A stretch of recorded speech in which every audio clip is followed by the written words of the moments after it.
Hello दोस्तों। आज पढ़ेंगे हिंदी पद्य भाग फर्स्ट, जिसमें प्राचीन एवं मध्यकालीन काव्य HD1, जिसका पेपर कोड है HD1। जो हिंदी साहित्य पेपर है, जो BA फर्स्ट ईयर के लिए है, जो वर्धमान महावीर खुले विश्वविद्यालय कोटा द्वारा आयोजित एग्ज़ाम है, उसमें BA फर्स्ट ईयर का पेपर कोड HD10 का एक पेपर है। उसके लिए इम्पोर्टेंट क्वेश्चन है, जिसमें बार बार क्वेश्चन पूछे जाते हैं और इस बार पूछने की संभावना है। पहला क्वेश्चन है, माधुर्य गुण किसे कहते हैं? माधुर्य ऐसी काव्य रचना जिसको पढ़कर चिंतन में श्रृंगार, करुणा, शांति के भाव उत्पन्न होते हैं, वे माधुर्य गुण युक्त रचना मानी जाती है। युक्त अक्षर ट वर्गीय वर्णों में सामाजिक पदों का संपूर्ण अभाव पाया जाता है, यह माधुर्य गुण कहते हैं।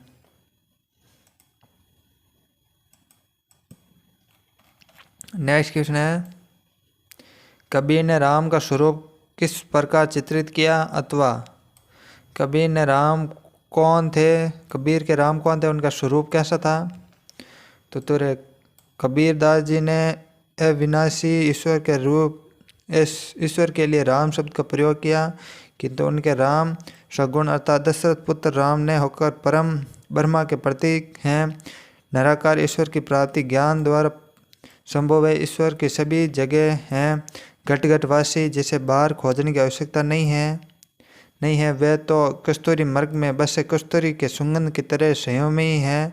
मनुष्य अज्ञानतावश उसे मिंदर आदि में ढूंढता फिरता है। कबीर कहते हैं, अपने भीतर खोजे। कबीर ने राम, गोविंद, केशव, मोहन आदि शब्दों का व्यापक ईश्वर के अर्थ में प्रयोग किया गया है। कबीर ने कहा कि भगवान को बाहर नहीं, अपने अंदर ही खोजें। नेक्स्ट क्वेश्चन है, कबीर ब्रह्म का स्वरूप कैसा है? तो कबीर नवगुण ब्रह्म के उपासक हैं, जिसे उन्होंने राम, मोहन, केशव, हरि, रहीम आदि अनेक नामों से संबोधित किया गया। कबीर राम सगुण आकार नहीं है, वे अव्यक्त विश्वावित हैं। समस्त प्राणियों में उनका निवास है। वे देश काल से परे हैं, किंतु घट घट में समाये हुए हैं। कबीर मानते हैं कि भक्ति उपासना साधना से भक्त परम ब्रह्म को प्राप्त कर उन्हें विलीन होकर एकमेव हो जाता है।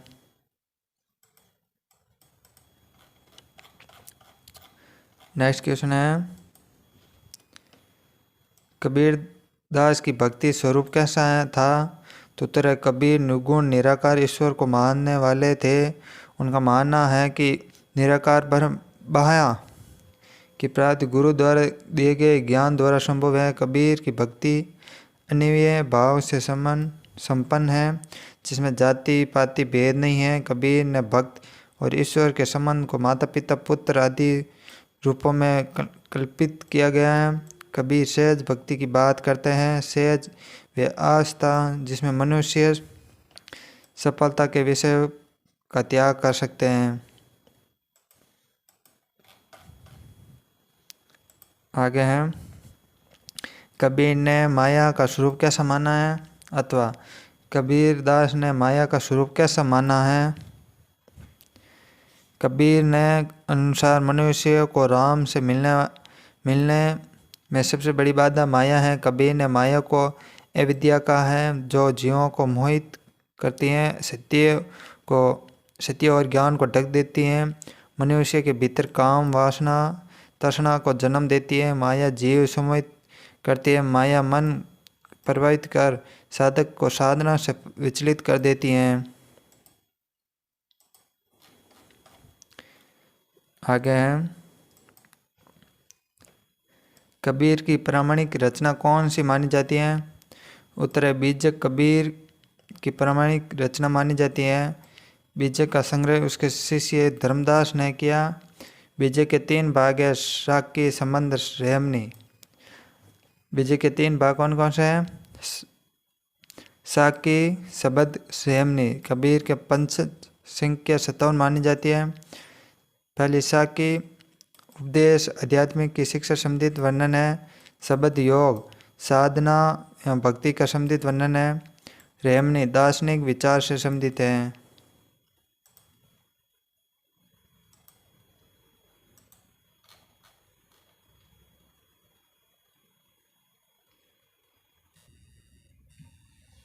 अगला क्वेश्चन है कबीर के दीक्षक गुरु कौन थे? तो उत्तर है रामानंद थे।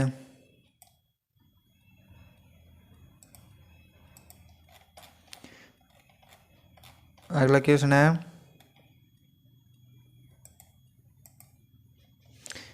कबीर ने काव्य की मुख्य प्रवृत्ति क्या थी?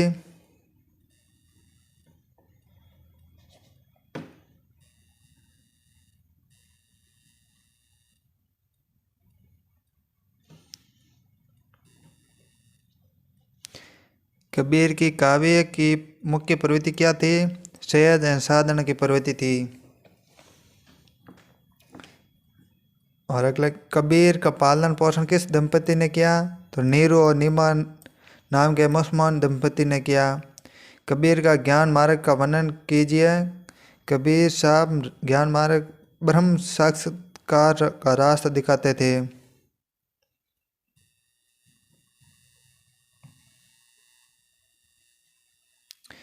अगला कबीर की वाणी को किन रचना रूपों में रखा गया है?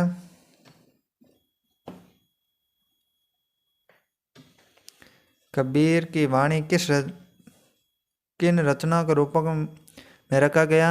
तो कबीर की वाणी 3 रूपों में मिलती है। राखी, शब्द, रेमनी। मतलब कबीर की वाणी का संस्थापक श्याम सुंदरदास के किस नाम से ने किया? कबीर की वाणी संपादन श्याम सुंदर ने किस नाम से किया? तो बीजक नाम से।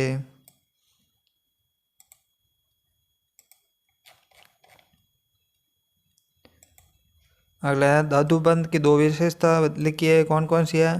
दादू दयाल दादूपंत के संस्थापक थे। दादूपंत की विशेषता निम्नलिखित है।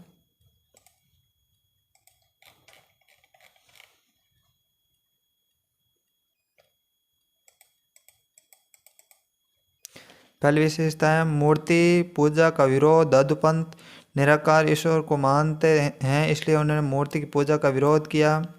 भेदभाव का खंडन, यह ईश्वर प्राप्ति में ज्ञान विशेष महत्व तो देते हैं। ज्ञान प्राप्त करने के लिए उच्च नीच जाति पाति गरीब अमीर अपस्थिति से आदि को अस्वीकार करते हैं। उनके अनुसार ईश्वर सबके लिए हैं।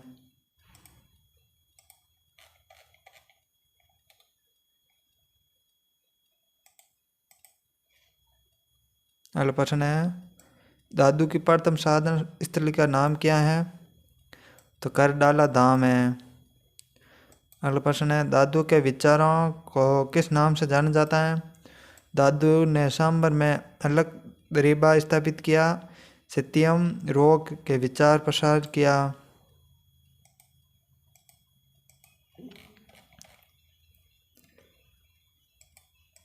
अगला क्वेश्चन है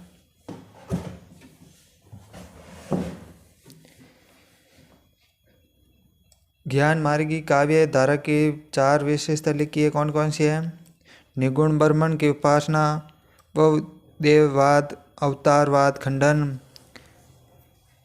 ज्ञानवाद की प्रतिष्ठा, गुरु महिमा, रूढ़िवाद, मिथ्या वर्ग का विरोध।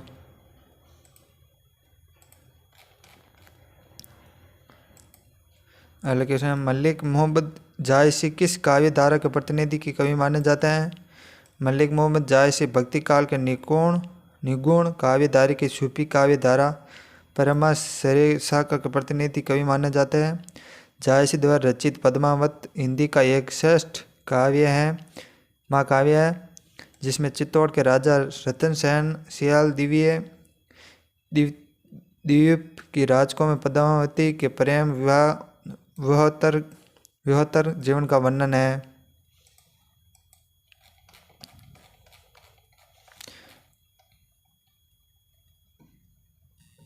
अगला है क्वेश्चन जायस की प्रसिद्ध रचना पद्मावत मध्यकाल के किस बोली भाषा में लिखी गई है? अथवा पद्मावत महाकाव्य किस भाषा में लिखा गया है?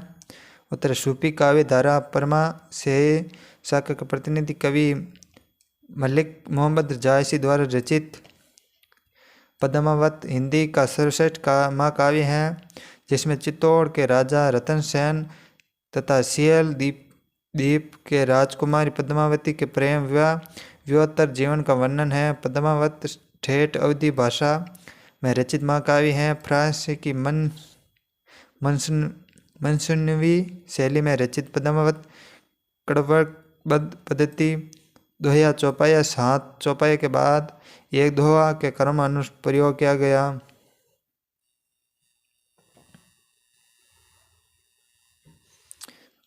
अगला क्वेश्चन है, जाय से रचित किन्हीं 2 रचना के नाम लिखिए। कौन कौन सी रचयिता है?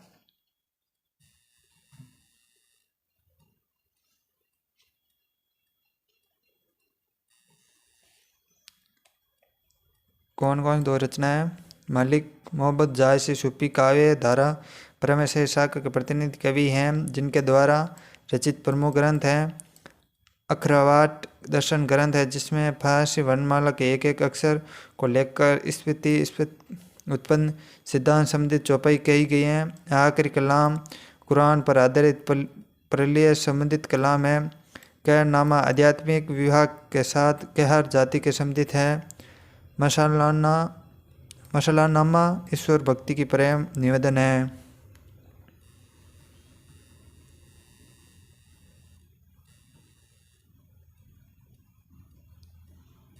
ये क्वेश्चन वापस रिपीट हुआ। अगला क्वेश्चन है, तुलसीदास कृत विनय पत्रिका के बारे में आप क्या समझते हैं? उत्तर, विनय पत्रिका तुलसीदास जी ने अंतिम कृति मानी जाती है। काशी में रचित इसका संचालन रचनाकार 1653 है। इसमें उन्हें व्यक्तिगत अनुनयन विनय के पद हैं, यह याचिका के रूप में लिखी गई हैं। तुलसीदास जी ने राम परिवार के समस्त देशों से यह याचना करते हैं कि वे राम से तुलसी को अपनी शरण में लेने के लिए कहें। इसलिए भाषा भट्ट शिव सिंह सेंगर ने विचित्र मुक्ति का प्रियवान सागर ग्रंथ बताया।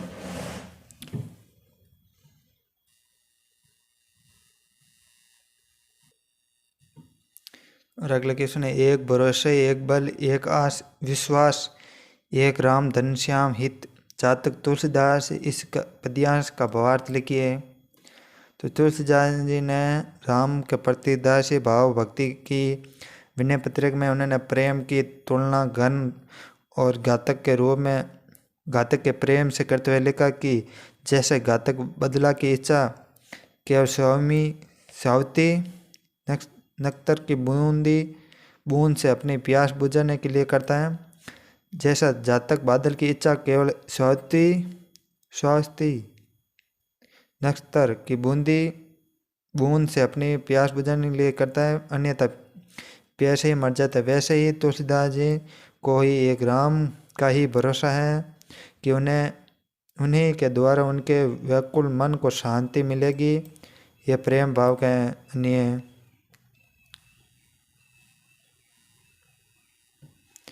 नेक्स्ट क्वेश्चन है, तुलसीदास की भक्ति किस भाव की है? तुलसीदास सुगुण उपासक राम भक्त हैं। तुलसीदास जी ने राम के दासी भाव की भक्ति की और राम मर्यादा स्वरूप का उपदेश दिया है। तुलसीदास राम के प्रति ऐसी भक्ति अपेक्षित करते हैं जैसा प्रेम घातक को अपने मेघ से होता है। जातक मेघ के प्रति निष्ठा रखता है, अन्य सभी जलों को संयमी के लिए त्याज्य समझता है।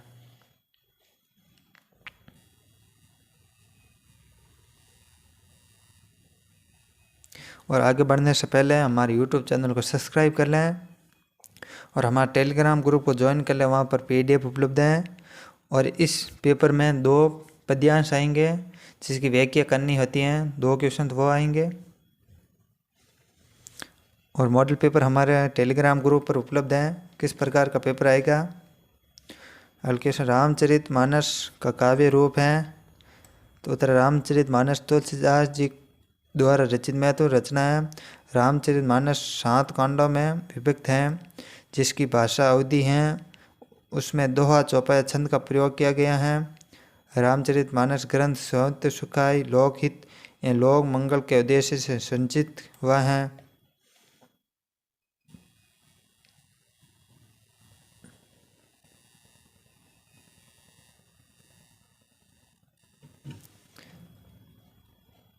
आगे प्रश्न है, तुलसीदास का रामचरित किस भाषा में रचित है अथवा रामचरित किस भाषा में रचित किया गया?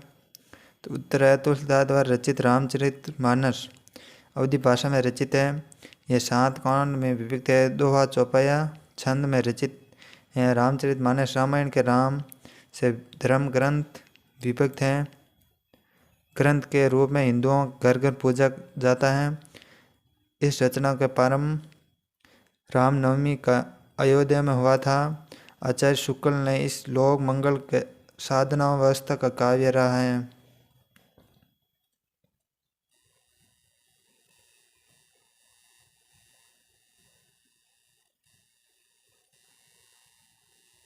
अगला क्वेश्चन है, तुलसीदास की 2 रचना लिखी है। कौन कौन सी 2 रचना है?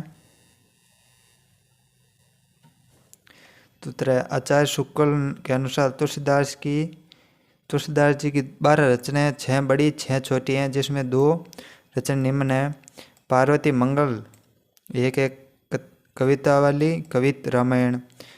पार्वती मंगल इसका रचनाकाल 1643 ईस्वी संवत है, जो 64 छंदों में पूरी अवधि में शिव पार्वती का विवाह का इसमें उल्लेख है, जिसे मंगल काव्य कहा गया है। और कवितावली और कवित रामायण है, यह ब्रज भाषा में रचित पुस्तक है। इसमें तुलसी के निजी जीवन, तत्कालीन समाज की दशा वर्णन की दृष्टि से इसके उत्तराखंड का विशेष महत्व है। उत्तराखंड में काशी में फैली महामारी का वर्णन है।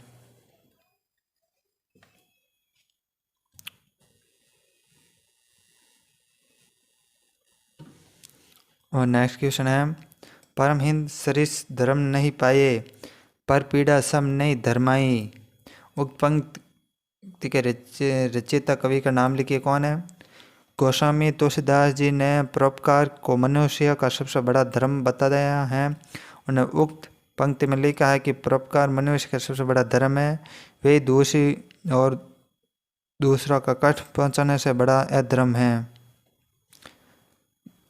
दूसरों को कष्ट पहुंचाने से बड़ा कोई अधर्म नहीं।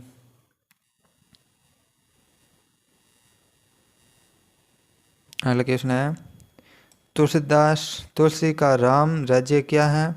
तुलसी का राम राज्य एक आदर्श शासन व्यवस्था है, साथ ही सामाजिक सांस्कृतिक रचना है। अगला क्वेश्चन, तुलसीदास जी ने अपनी बहुपीड़ा का उल्लेख किस कीर्ति में किया है? तो उत्तर है, हनुमान बहुक में।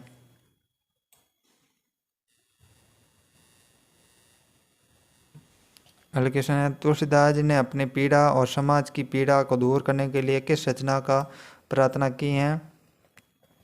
तो उत्तर है, विनय पत्रिका की।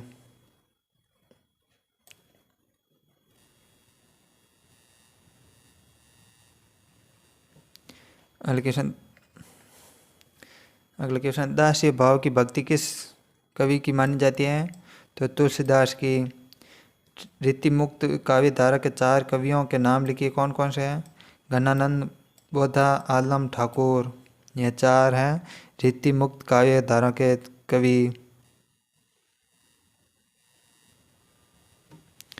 अगला क्वेश्चन है, तुलसीदास जी ने नवादा भक्ति के वंदन का अर्थ स्पष्ट कीजिए। उत्तर, वंदन का अर्थ प्रणाम, नमस्कार या स्तुति है। रामचरितमानस और विनय पत्रिका में तो तुलसी ने वंदना से संबंधित अनेक वध किए गए। गुरु की वंदना करते हुए तुलसी ने कहते हैं, जैसे बंधु गुरु पद पदुम पराग, सुरुचि सुवास सरस अनुराग।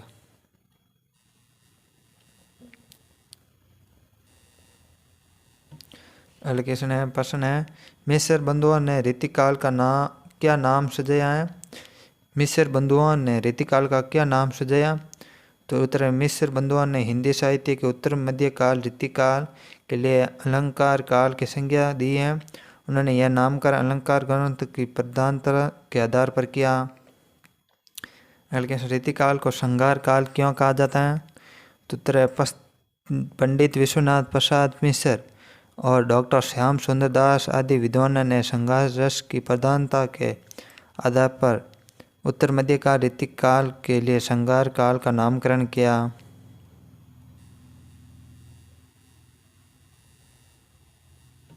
अगला क्वेश्चन है रीतिकाल की प्रमुख काव्य धाराएं कौन कौन सी है? तो उत्तर हैं डॉक्टर नरेंद्र के ने रीतिकाल की प्रमुख 3 धारा बताई हैं। रीतिबंध इस वर्ग में कवि आते हैं जो रीतिबंध में बंधे हुए हैं, अर्थात जिन्होंने रीति ग्रंथों के लक्षण ग्रंथ की रचना की है। रीति मुक्त उन्होंने काव्यांग निरूपण करने वाले लक्षण ग्रंथों की रचना नहीं की तथा रीति बंध से पूर्ण मुक्त रहकर स्वतंत्र वर्दी के आधार पर रचना की। रीति सिद्ध उन जिनको रीति की जानकारी थी वे रीति परंपरागत थे, रीति ग्रंथ नहीं लिखे।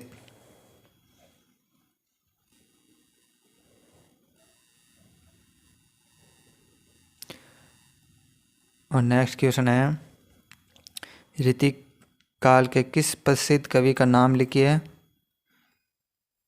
रीति काल के किसी एक प्रसिद्ध कवि का नाम लिखिए। कौन है? तो हिंदी साहित्य के इतिहास में उत्तर मध्यकाल में आचार्य शुक्ल ने रीति काल नामकरण किया।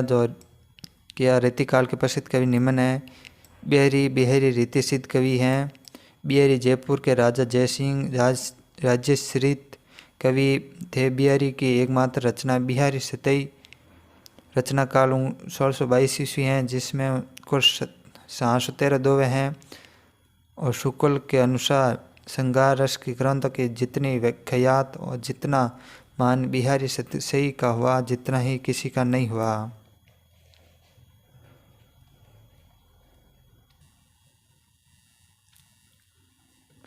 अगला है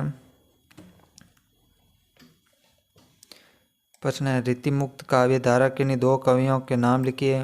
रीति मुक्त काव्य धारा के 2 प्रमुख कवि निम्न है। घनानंद जो 1679 से 1739 ईस्वी संध काव्य धारा के स्वरूप प्रमुख कवि घनानंद दिल्ली के बादशाह रंगीले के मीर मुंशी थे। इसी दरबार के नेतृत्व की सुजान पर आसक्त घनानंद को राज दरबार ने निष्कासित कर दिया।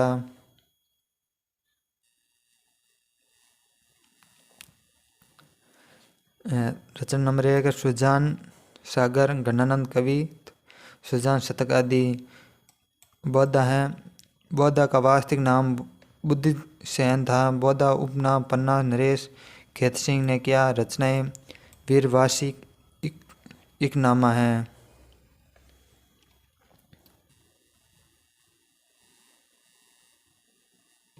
हल्के सुना शब्द शक्ति की परिभाषा देते हुए उसके भेद बताइए। शब्द शक्ति किसे कहते हैं, उसके प्रकार का विषय विस्तार समझाइए। शब्द शक्ति किसे कहते हैं, लक्षण शब्द शक्ति के उदाहरण से स्पष्ट कीजिए। तो उत्तर है परिभाषा किसी भी शब्द में अंतर्निहित अर्थ को प्रकट करने वाले व्यापार को शब्द शक्ति कहता है। प्रत्येक शब्द में वक्ता के वास्तविक अर्थ को व्यक्त करने का जो गुण होता है वह शब्द शक्ति के कारण ही होता है। कवि शिरोमणि आचार्य चिंतामणि ने इस शब्द एवं अर्थ परिभाषित करते हुए लिखा, जो सुनी पर 100 शब्द सुमझी पर 100 अर्थ, अर्थात सुनने पड़े वही शब्द हैं तथा उसे जो समझे में आवे वही अर्थ है। शब्द की शक्ति असीम होती है। शब्द उच्चारण के साथ ही हमारे मन कल्पना अनुभूति पर प्रभाव डालने लगता है। नेक्स्ट क्वेश्चन है काव्य गुण के नाम लिखिए। कौन कौन से काव्य गुण हैं? तो उत्तर है जिस प्रकार मनुष्य के शरीर में शूरवीरता सच्चवीरता सच्चरित्रा उदारता करुणा परोपकार आदि मानवीय गुण होते हैं, ठीक उसी प्रकार काव्यों में भी प्रसाद ओज माधुर्य आदि गुण होते हैं। आचार्य मुम्मट के सच्चरित काव्य प्रकाश की रचना में 3 गुण स्वीकार किए गए हैं। पहला प्रसाद गुण, जैसी काव्य रचना जिसको पढ़ते ही अर्थ ग्रहण हो जाता है वे प्रसाद गुण से युक्त मानी जाती हैं।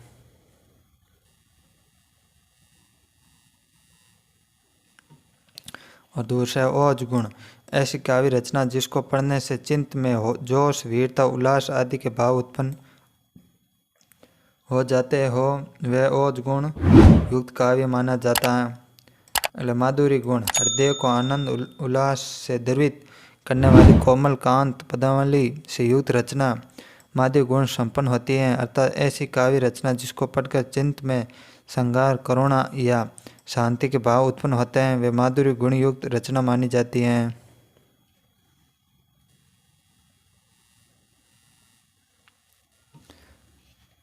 अगले क्वेश्चन, ओज गुण प्रसाद गुण में अंतर स्पष्ट कीजिए। उत्तर है प्रसाद गुण, प्रसाद का शाब्दिक अर्थ प्रसन्नता है। जैसी काव्य रचना जिसको पढ़ते ही अर्थ ग्रहण हो जाता है, वह गुण से युक्त मानी जाती है। अर्थात जब बिना किसी विशेष प्रयास का काव्य अर्थ स्पष्ट हो जाता है, उसे प्रसाद गुण युक्त काव्य कहते हैं। उन काव्यों को में स्वस्थता एवं स्पष्टता होती हैं। ओज गुण जैसी काव्य रचना जिसको पढ़ने से चित्त में जोश, वीरता, उल्लास आदि के भाव उत्पन्न हो जाता है, वे ओज गुण युक्त काव्य माना जाता है। इसमें सुयोक्ता अक्षर, टे वर्ग से सामाजिक पद एवं रेप युक्त वर्ण का प्रयोग होता है। और अगला क्वेश्चन है, लक्षणा शब्द शक्ति की परिभाषा लिखिए। तो उत्तर है शब्द में निहित अर्थ को प्रकट करने वाला व्यापार कार्य को अर्थ शक्ति कहते हैं। शब्द शक्ति के 3 भेद होते हैं, अभिधा, लक्षणा, व्यंजना। लक्षणा शब्द शक्ति जहाँ शब्द का मुख्य अर्थ से तो मूल अर्थ प्रकट न हो, किंतु उस मुख्य अर्थ से संबंध वाला कोई अन्य अर्थ प्रकट हो तो अन्य अर्थ देने वाला व्यापार तथा कार्य लक्षण शब्द की शक्ति कहलाता है। जैसे राधा तो गाय हैं। अगला सुने, प्रश्न रीति का सामान्य अर्थ क्या है? रीति का सामान्य अर्थ क्या है?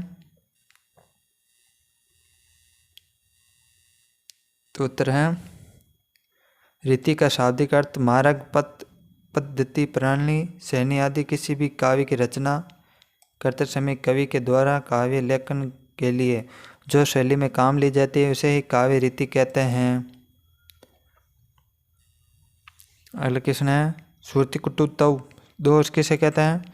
श्रुति कुटुत्व दोष, श्रुति का शाब्दिक अर्थ सुनना, कुटुत्व का अर्थ है कड़वापन, अर्थात जो शब्द सुनने में अच्छे नहीं लगते अर्थात कानों में खटकते हैं, उसे श्रुति कुटुत्व दोष कहते हैं। इस दोष को सुदर्शीय दोष भी कहा जाता है।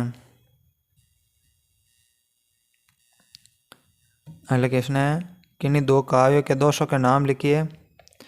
2 काव्यों के दोष निम्नलिखित हैं। गम्यत्व दोष, जब कवि अपनी भाषा में गंवार या बोलचाल की भाषा के शब्दों का प्रयोग करता है तो उसमें प्रांतीय या देशक शब्द आ जाने से गम्यत्व दोष कहलाता है। क्लित्व दोष, जहाँ किसी शब्द अर्थ तुरंत समझने की कठिनाई हो वही क्लित्व दोष होता है।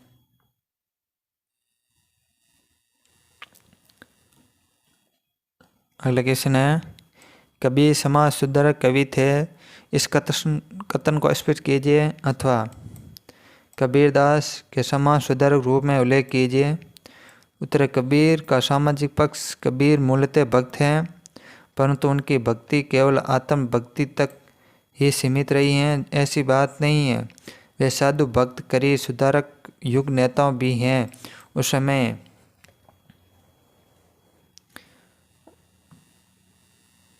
समय धर्म ही युग चेतना का स्वरूप माध्यम था। ईश्वर उपासना के अधिकार की मांग वास्तव में आर्थिक सामाजिक न्याय की मांग थी और उन्हें बनावटी ऊपर की थोपी हुई मर्यादाओं को तोड़ने की मांग थी जो विशाल जनसमूह को अपने अधिकार से वंचित किए हुए थे।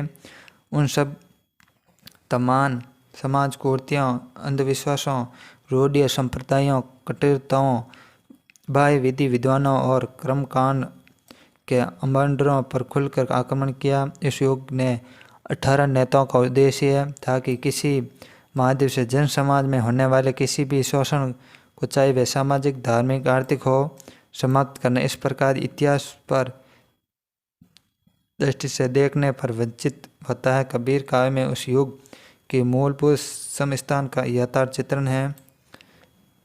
इस प्रकार कबीर के समय में और उसके भले धार्मिक आंदोलन के रूप में जनता का विद्रोह 3 धारों में फूटा। जनवादी कबीर ने इन तीनों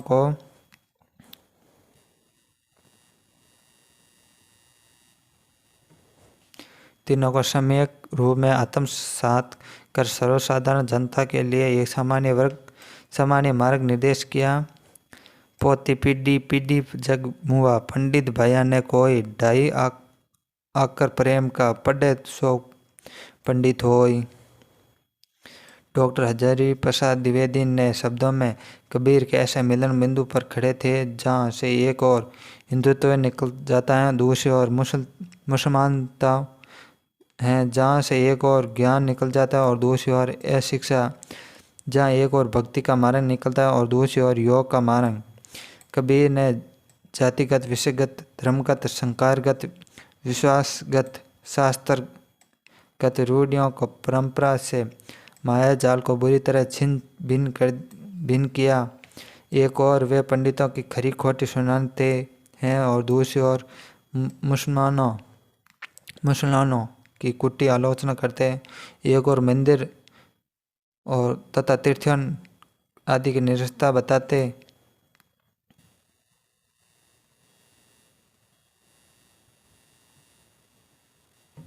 एक और मंदिर के तीर्थाटन आदि निरस्तता बताते और दूसरों मस्जिद और हज नमाज करते। वे पुकार उठते, अरे इन दोन राह न पाई कि निरार्थक सिद्ध, हिंदू की हिंदुआई देखी, तुर्कन की तुर्काई।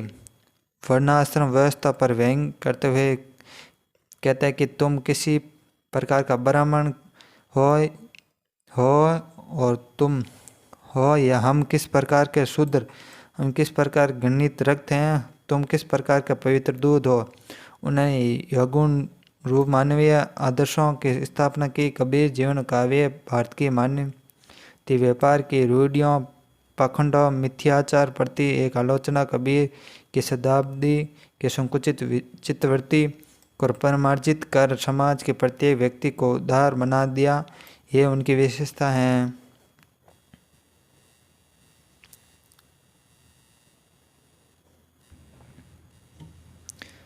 और अगला क्वेश्चन है, कबीरदास के काव्य सामाजिक चेतन का स्पष्ट कीजिए, अथवा कबीर की सामाजिक चेतन का स्पष्ट कीजिए।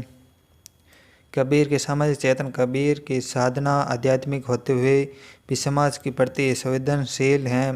वे भक्त समाज सुधारक युग नेता हैं जिन्होंने अपने उपदेशों के माध्यम से सामाजिक न्याय समरसता की बात कही है। उन्होंने अपने युग की व्यापक अंधविश्वास, रूढ़ियों, सामुदायिक या धार्मिक कट्टरताओं, कर्मकांड, बाह्य अवमंडलों का हटकर विरोध किया। वे सामाजिक, धार्मिक, आर्थिक शोषण के मुक्ति दिलाने वाले समाज सेवी हैं। कबीर मानते कि समाज एक रूपता तभी संभव है जबकि समाज में जाति, वर्ग, क्षेत्र, वन भेद न हो।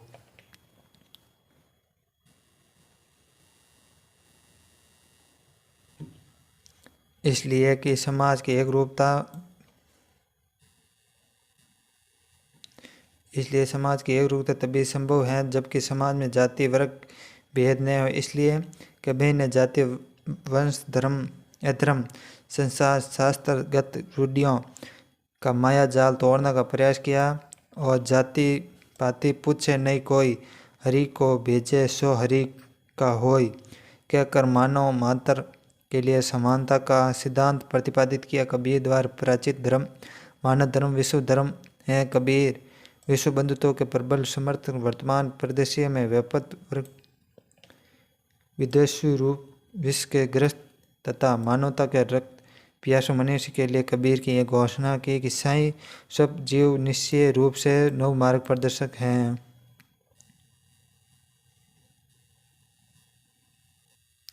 और अगला क्वेश्चन है, रीति शब्द का अर्थ स्पष्ट करते हुए रीति काव्य की सामान्य व्यवस्था निम्नलिखित है। रीतिकाल शब्द का अर्थ, रीति शब्द का अर्थ रीतिकाल का सामान्य से 1700 से 1900 माना जाता है। आचार्य रामचंद्र शुक्ल ने रीति पद्धति पर लिखने की प्रवृत्ति के कारण इसे रीतिकाल कहा है। रीतिकाल के अधिकांश कवियों के रीति अर्थात रस, नायिका, भेद, नक, सिक, वर्णन, अलंकार, छंद इत्यादि काव्यों के आधार पर इसे रीतिकाल कहा है। रीतिकालीन कवियों की प्रमुख प्रवृत्तियाँ, रीतिकालीन कवियों की प्रमुख प्रवृत्ति को रीति निरूपण लक्षण ग्रंथों का निर्माण ही है। तथापि विलासी राजाओं की विलास वृत्ति के तुरंत तुष्ट करने के लिए उन्होंने श्रृंगार प्रधान रचना भी लिखी है। अतः श्रृंगार कृत को भी रीतिकाल की मुख्य प्रवृत्ति में स्थान दिया।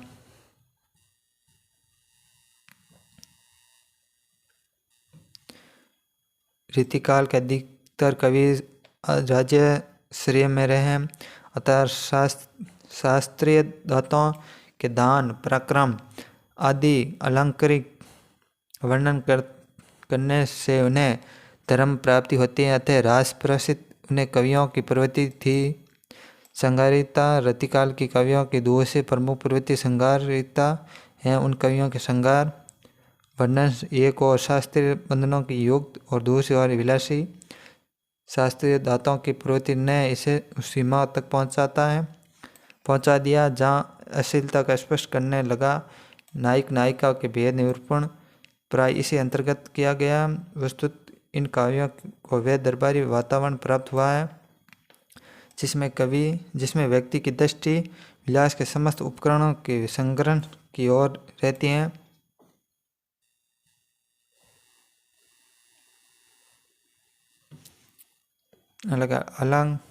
अलंकारिता रीतिकालीन काव्य में अलंकार की प्रधानता है।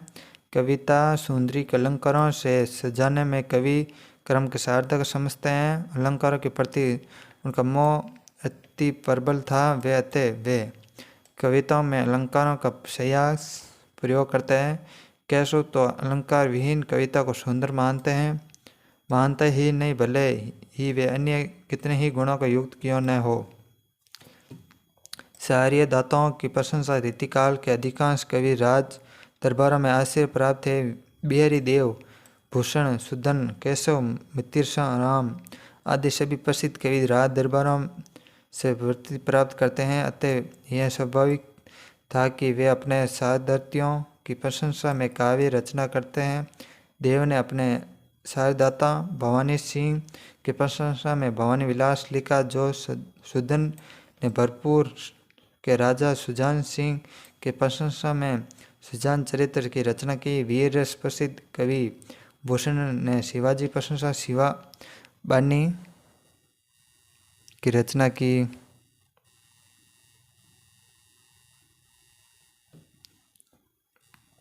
शिवानी छात्र बंधुला की प्रशंसा में छात्रशाला दर्शन की रचना की। भूषण जैसे कविता द्वारा अन्य शारदातों की प्रशंसा अति युक्त है। और ऐसी क्लास देखने के लिए हमारे YouTube चैनल बालाजी क्लासेस ब्री को सब्सक्राइब कर लें और इस वीडियो को लाइक करें और आगे से आगे शेयर करें। और हमारा टेलीग्राम ग्रुप ज्वाइन कर लें बालाजी क्लासेस ब्री। वहाँ क्लास की PDF और इम्पोर्टेंट क्वेश्चन का PDF उपलब्ध है और मॉडल पेपर भी उपलब्ध है।